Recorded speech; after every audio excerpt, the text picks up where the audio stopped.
share my screen. Let's one participant at a time, I guess. Wait, there we go.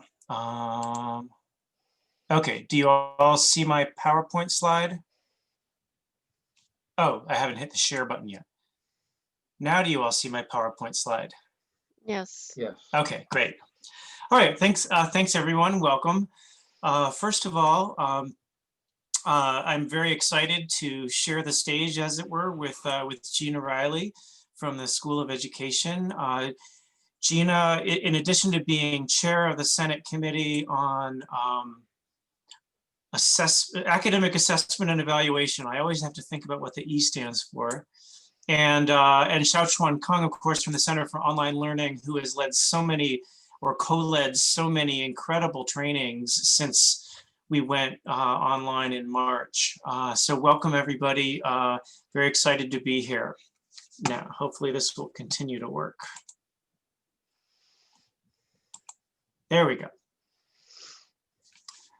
All right, what we'll be talking about today.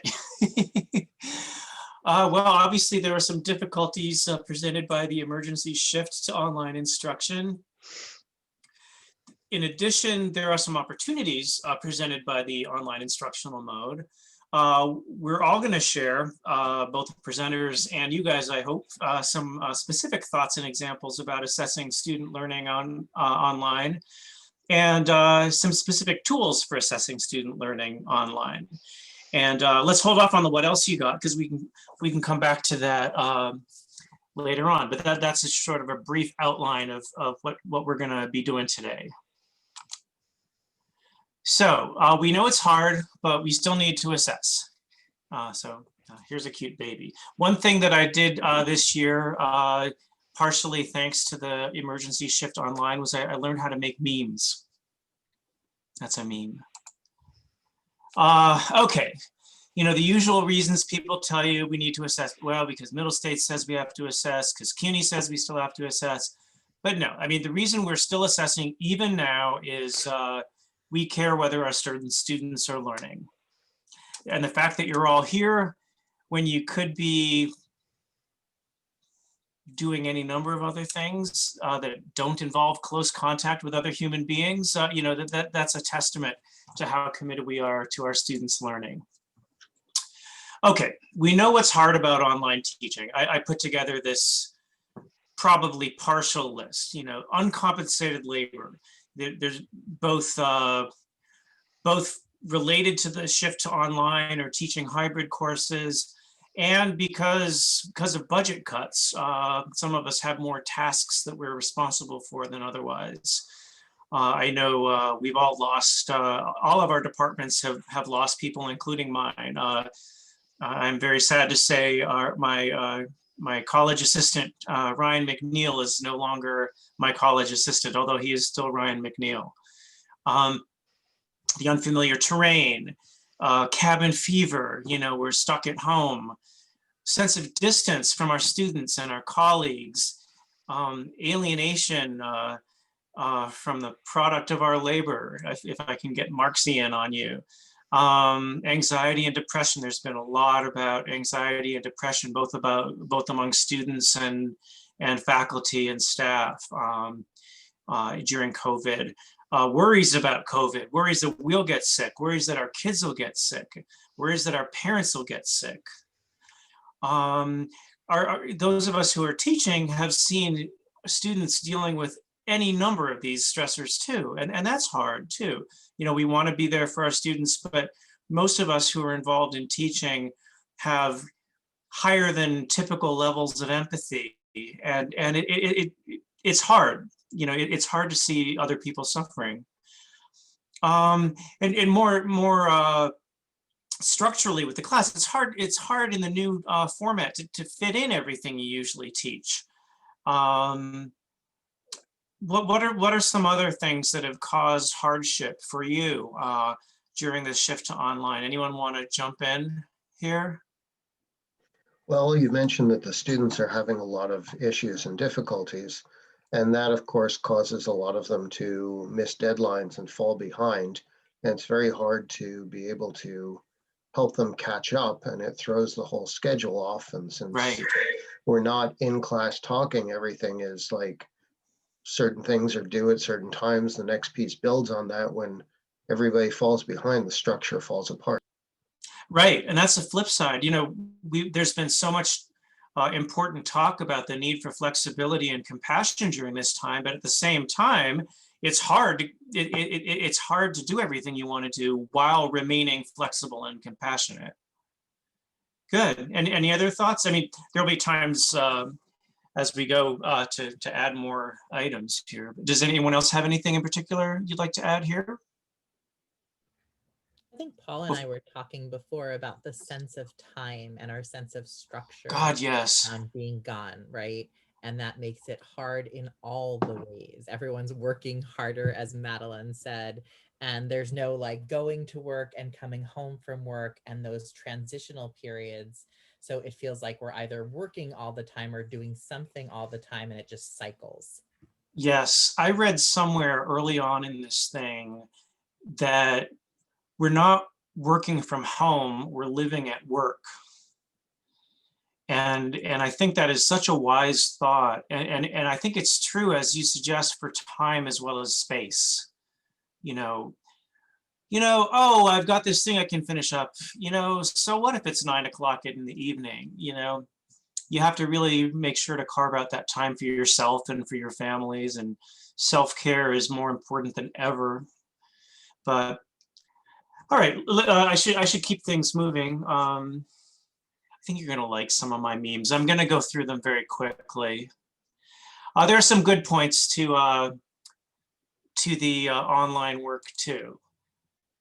First of all, you don't have to spend hours on the subway or driving or on the train.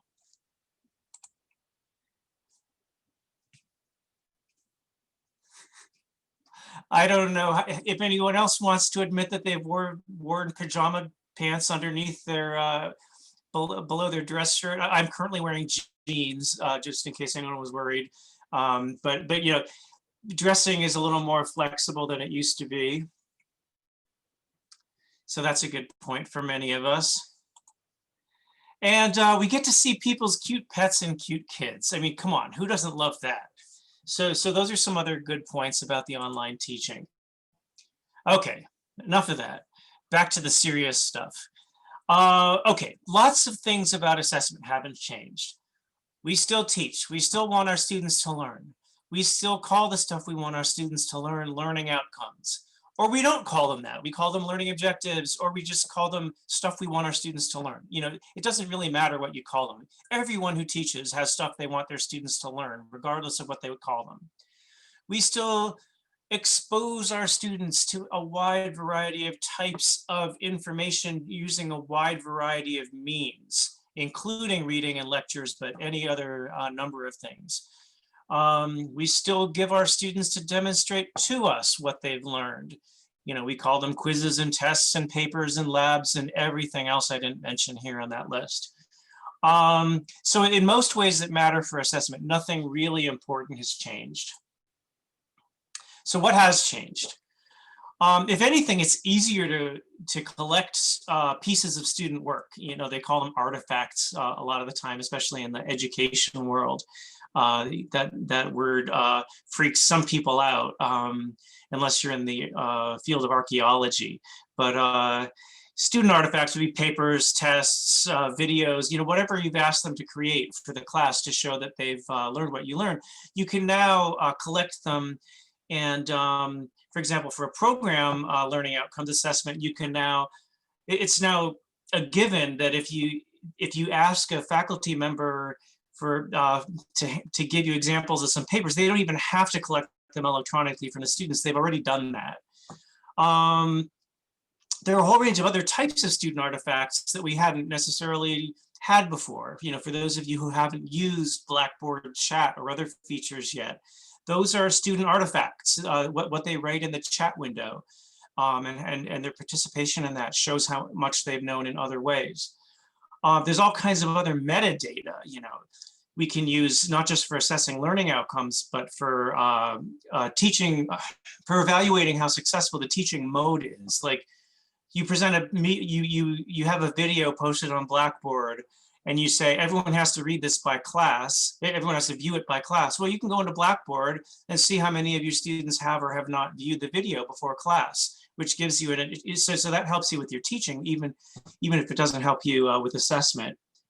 Finally, the wholesale shift in mode of instruction provides us with an opportunity to really reconsider our core values. What do we really care about students learning in our courses or in our majors?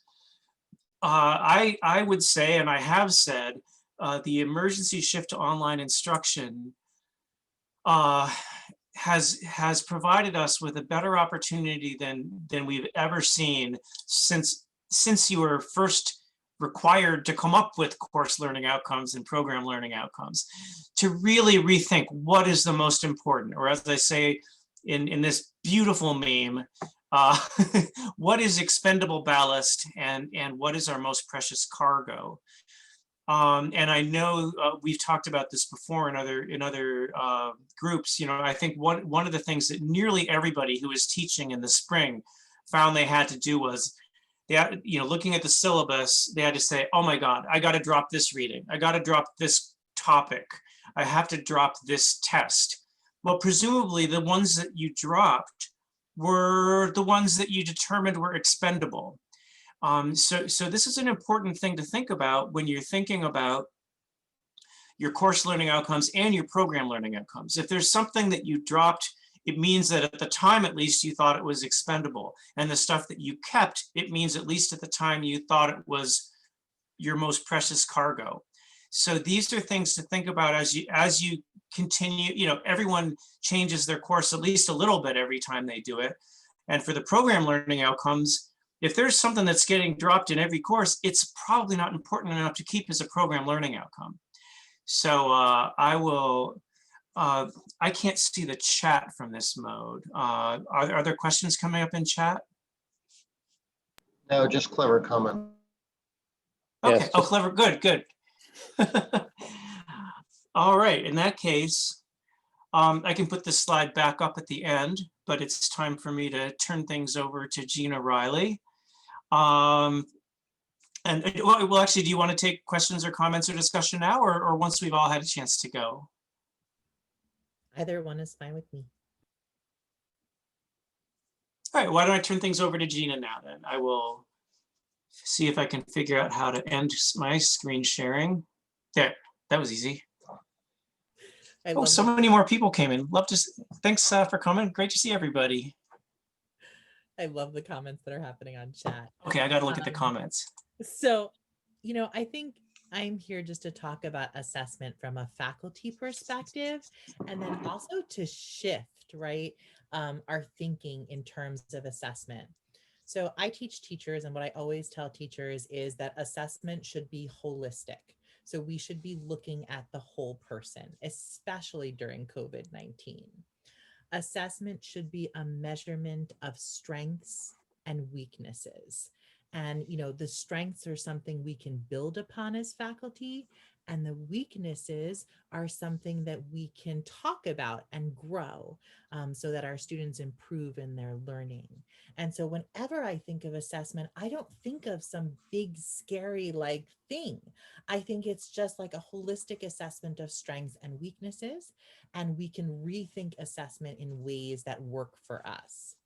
I think, as Joel does, that in some ways the digital shift, the emergency shift to online learning, has created a new forum for assessment and a new forum for us to think about assignments and things like that. Yes, so Madeline, I'm always going to take things from a growth mindset, taking a current situation, which is obviously an awful situation, and putting it in not like a positive spin, but a time to rethink, a time to reframe, and a learning opportunity. So I think if anything, right, this is our time to not look at assessment as scary, and to really rethink of the ways we think of assessment and look at it more holistically as a measurement of student strengths and weaknesses. And when you're doing a program-based assessment, as a measurement of program strengths and weaknesses and how we can move from there. Um, I also think we need to rethink assessment as grades, right? A lot of us put the grades and assessment all together, but assessment is not just grades. Again, assessment is a whole combination of things that we can put together to see strengths and to see weakness. And I think once we come from that perception of assessment, things can change for us. So I've always thought that, this is a time to relook at syllabi. And now that we're, here in the midst of fall, we can relook at syllabi in the spring. And we can think about how can we make assessment more holistic? How can we make assessment maybe possibly more portfolio based? And this is something that I've been playing with this term. I was never a real big fan of portfolios or electronic portfolios, but in this COVID-19 emergency shift to online learning, I think that a portfolio basis is really interesting in terms of the thinking with regards to assessment as a whole. So I'm going to share a portfolio from a prior student. I did have permission to share this. This is obviously a teaching portfolio, but you're going to give me a thumbs up if you can see my screen. And so basically this is a student's first 2 weeks of class. We have a class that's very clinical where we do lesson plans and reflective logging and things like goals and clinical teaching reports. And the student has not only, again, submitted her assignments, which I always submit deep feedback on weekly, but has also submitted some video. Because I think so many times in digital land, we are really focused on written assignments or quizzes or tests or discussion board postings. And we forget that there are various ways for students to share information about, their teaching, about their reflective process, about their strengths and weaknesses. So as part of these portfolios, I have students insert videos of themselves doing something, but also videos of themselves talking about something. And of course, videos of their student work and things that they've done in terms of professional development that is really focused on the class. I show this not as like, this is fantastic, but I show this as this is a way I've rethought of assessment. I want to look at the whole picture. So I've had students create an e-portfolio. In the School of Ed, we use Google Drive, but you could also use Microsoft OneDrive. So you have a lot of tools in order to create portfolios. But in seeing assessment as a whole picture, as a whole semester picture, I've rethought of the ways that I teach my students, and I've rethought of the ways that they've used information. And so, yes, the opportunity to give students options is really important in terms of accessibility, is really important in terms of UDL, and it gives us different ways to assess students. So we're not always assessing students in written form. Again, I'm a big discussion board person. I love the discussion boards, but sometimes every week discussion boards get too much. And so it's nice to have options in terms of how we assess. I think we also as faculty have to think about the importance of feedback as an essential part of the assessment cycle. So if we get out of this like assessment is only grades thing, it becomes the feedback aspect of assessment that's most important, and probably even more important than that, one step further, the utilization of feedback that's important in terms of assessment. So I just wanted to bring that out for some thoughts. Again, assessment as holistic, as strengths and weaknesses, assessment as things we can do, right? So feedback as an important part of assessment, and students utilizing feedback as an important part of assessment, as well as rethinking the whole notion of assessment as this big scary monster that equal grades, because that's not really what assessment is. I do think it's a time like digital assessment makes things easier and more organized, both for us and for our students. So this is a time where you can, again, look at spring syllabi and think of the different ways that you can utilize assessment. So Xiao's going to talk about some of the ways that faculty generally utilize assessment and what's new as well. Thank you, Gina. Thank you, Joel. So I'm going to share my screen in a minute, and I want to tell everybody about some of the tools that many of our Hunter professors have been using to collect artifacts or to give assignments, maybe instead of an assignment feature in Blackboard. Okay, so I'll be reminding you of some tools that you already know about and maybe some new that you don't know about. Maybe some features of some that, that you were using, but you didn't know the feature existed. So I'm going to ask you to hold your questions about the very specific things about how about this tool, how do I do this in this tool until the end of the discussion, so we don't get too, into too much detail about the tool itself. I'll be around and I'll definitely answer your questions, but let's just look at things from the big picture perspective first. Okay, so let me share my slides, and please, would you let me know if you can actually see the slides? That sounds good. Thank you. Give me 1 minute. I am, of course, trying to get. Okay, so I'll talk about what's old, what's new, and what's in the works, what's pending. So, of course, I know that many of you are using the discussion forums, the discussion board in Blackboard. That's probably nothing new to you. And I figure that many of you probably have discussion board fatigue. But did you know that you can actually do class-wide discussions and also do small group discussions? Blackboard allows for that. And so instead of having to discuss with 50 students at a time, you can ask the students to discuss maybe 5 or 6 students at a time in a smaller discussion group where you can assign roles, or you can have leaders, and you can have students summarizing and then posting in the class-wide discussion board. There's also a setting that might be new to some of you that does not allow students to read what their classmates have posted until they have posted something that's original. So that's a setting that's available, and many professors like it. The other thing to say about discussion prompts, discussion boards, is that many times I hear from professors that they don't work. And it really has a lot to do with the design of the discussion prompts. The more specific you can be, if you can actually offer examples, if you could actually tell the students an approximate number of words that you're expecting, or even also give them 2 deadlines. If you expect something that has a back and forth, first give them a prompt that actually requires a back and forth. If you give a prompt that has a correct answer, then there is no discussion, there's no back and forth. The first person who answers it, okay, that's it, that's the end of the discussion. So give a quick prompt and then give the students 2 deadlines. Tell them, I want the first person, or I want you to post by a certain deadline, and then I want you to react to your classmates' post by a second deadline. You're more likely to have successful discussions if you do it this way. The other thing about discussion forums is that you can add, not everybody knows about this, but you can actually add files, and you can add photos, and you can add links. Okay, so those are features that are in the bar of the editing tools.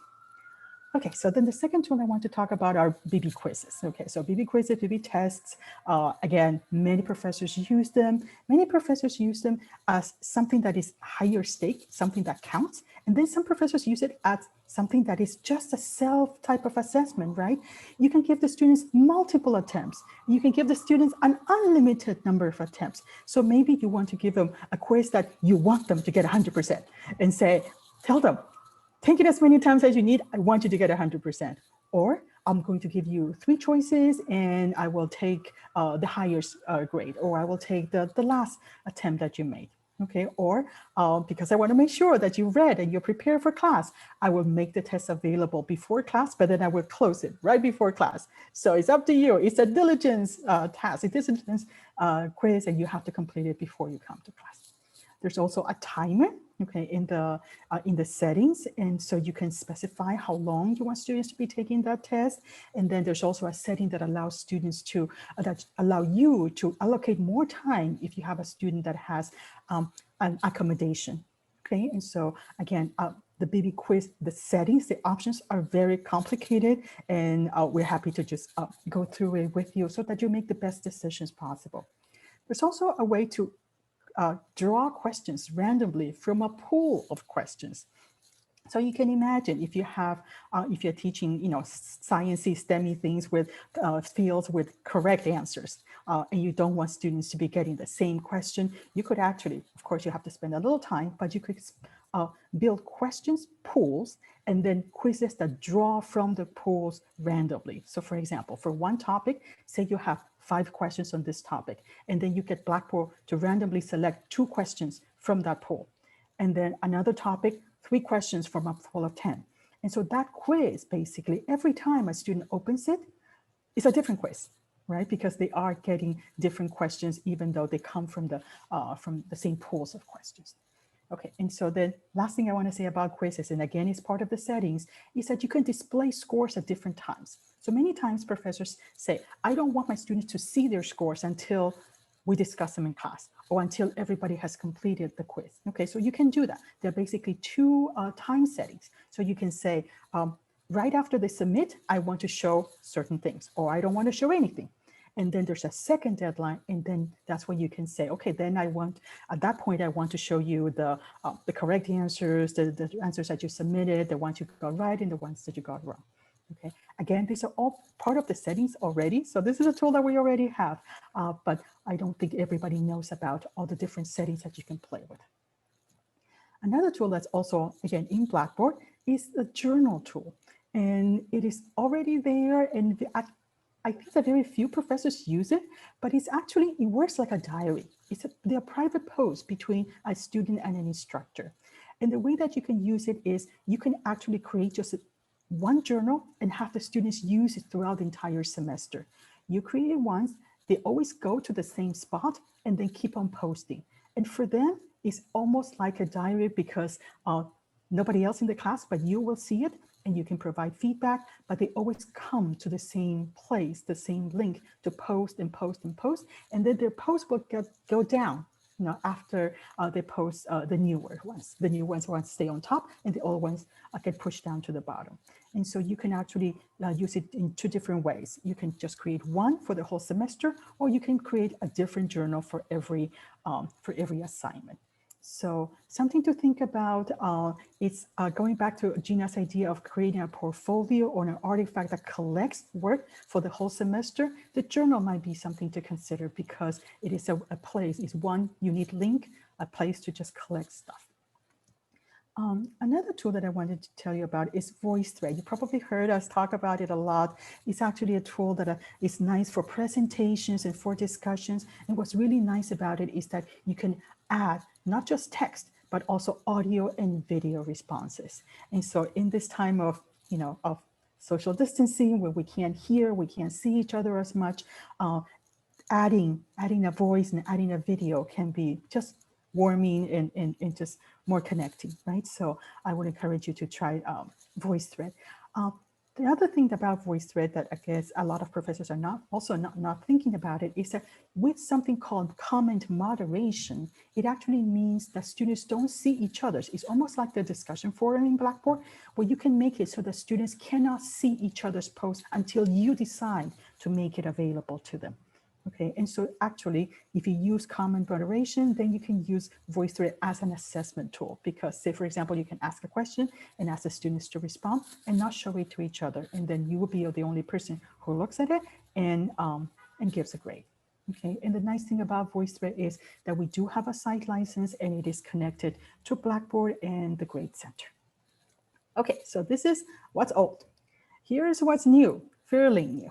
Okay, we just got Hypothesis maybe a few weeks ago, definitely this semester. And it's a nice tool to annotate and to highlight text and websites.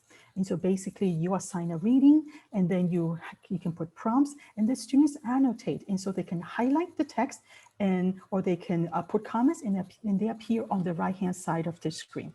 And so again, because it's integrated into Blackboard, it's easy. Nobody needs to go out and get an account, sign up for an account. And of course, when you grade, everything is in there. So annotation and highlighting, especially of text and websites. Hypothesis is new. Padlet. Padlet is new in the sense that we now have site licenses. We have licenses to give to professors who want to use it. So Padlet is actually a digital board. Think of it as just a board. It has a background, so it can be just a wall where you put sticky notes. It can be a map where you put pins down on a map, or it can be a timeline where people just put things in sequence. And so what's nice about it is that it's very visual. You can add text, you can add images and videos and links very easily. Rather than opening and closing discussion posts, it's very visual. And so it's, again, very multimodal. And so that's why a lot of professors are liking it. And so if you would like to try it, of course, you can get a free account just by going to Padlet.com. But if you want a Hunter account, write to the help desk, help desk at Hunter, and just request a Hunter account. And all that means is that you get an unlimited number of walls of Padlets.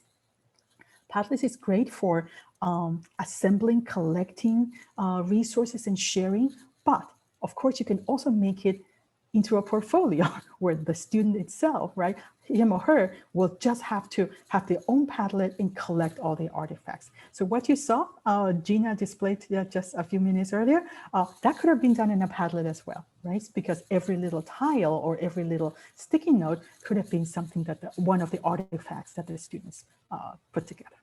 Okay, the not so great thing about it is that it's not integrated into Blackboard. So it's completely outside. So if you actually do want to grade it, you would have to create a column in the grade center on Blackboard and then, enter the grades manually. All right, so that's what's new. And then here's what's pending, what's in the works. They've been working on this for a long time. I know that a lot of you who are teaching large classes or intro classes with a lot of students are really looking for something that would allow you to proctor online. I have to say that we've been back and forth. CUNY and Hunter, they've been considering different types of proctoring software. Respondus was considered. You might have heard about Proctor Track was considered for a minute. And then Proctoria was also in the running. But at this point, unfortunately, we do not have anything at this point. But I know they're working on it, and so I would say that if you want to know more, I would check with the department chair. They probably will have the latest information. But that's what's in the works. But then I also want to tell you that this proctoring software will not solve all your assessment problems because there's so many issues with it. Most of what they do, these software, what they do is they will lock down the browser from for the student when they're taking the test, the exam, and they will record the students taking the exam. So you can imagine a whole bunch of technical privacy, all sorts of potential problems with that. And so just wanted to put that out there so you have that in the back of your mind if you're thinking about that. All right. So I will wrap up here, and yes, that will answer all the questions, technical questions, but I want to leave it until the end. Okay, I'll stop sharing.